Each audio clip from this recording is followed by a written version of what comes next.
Well, welcome to the era of $3-a-gallon gasoline. It's back. Yeah, we don't like it, but everyone, of course, looking for little ways to save at the pump. And our Monday morning mechanic, David Rogers from Keller Brothers Auto Repair, is joining us live with some tips for guzzling less gas. Hey, David. Hey, Natalie. Hi, Tom. How are you two today? Good. Good. Hey, I'll tell you what, I just heard this morning that gas may very well go up to $4 a gallon before the year's over. So this stuff's becoming more and more critical. I have a whole bunch of things to talk about today, so I'm going to go kind of quick. The first thing I want to tell you is your car is like you. It's got to breathe. Okay, we talk about these air filters all the time. People are like, oh, it can't be that big of a deal. It's just an air filter.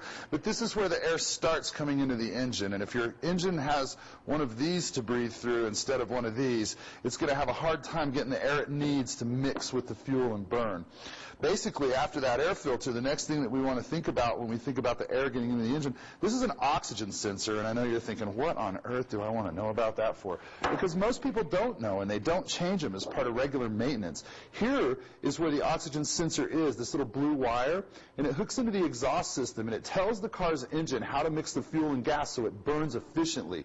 Well, when your oxygen sensor is bad, then the fuel goes in here. It'll dump raw fuel into the exhaust. And then what you get is you get your catalytic converter, which costs several $100s. And this thing goes before the muffler.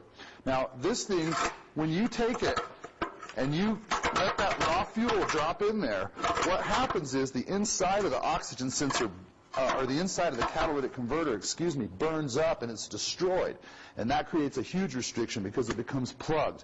And not only will you not get good gas mileage, but you might not be able to drive, and you certainly won't pass emissions. So that's kind of the air intake part of the oxygen or part of the fuel emissions that we need to pay attention to. Now here we have some good gas, and here we have some bad gas. And you see how this gas gets solid and hard down here after it dries up a little bit because of all the sediment in it? Well, what happens when that happens inside the car, it also does that inside the fuel injectors. And you get those hard deposits in the fuel injectors, and they can't spray the fuel in a fine mist so it doesn't ignite properly. So what the key is here is to keep the fuel system clean. We use some products called MotorVac, and it actually is used with a machine. I've showed it before on the show, and it heats those solvents up. And it cleans out everything in the fuel system from the beginning to the end. A couple of more tricks that I can tell you real quickly. First of all, get a tune-up. Get your spark plugs replaced and your wires, because when these things aren't working right, they're not burning the fuel right.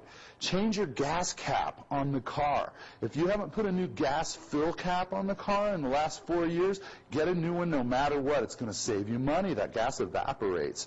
The last thing I'm going to tell you is change your fuel filter at least twice a year. When they change the fuel, change the filter. I got a whole bunch more stuff for you, but I can't do it today.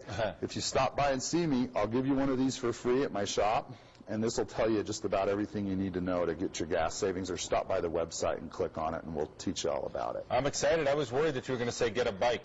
So this is much better. That might be cheaper. Thank you, David.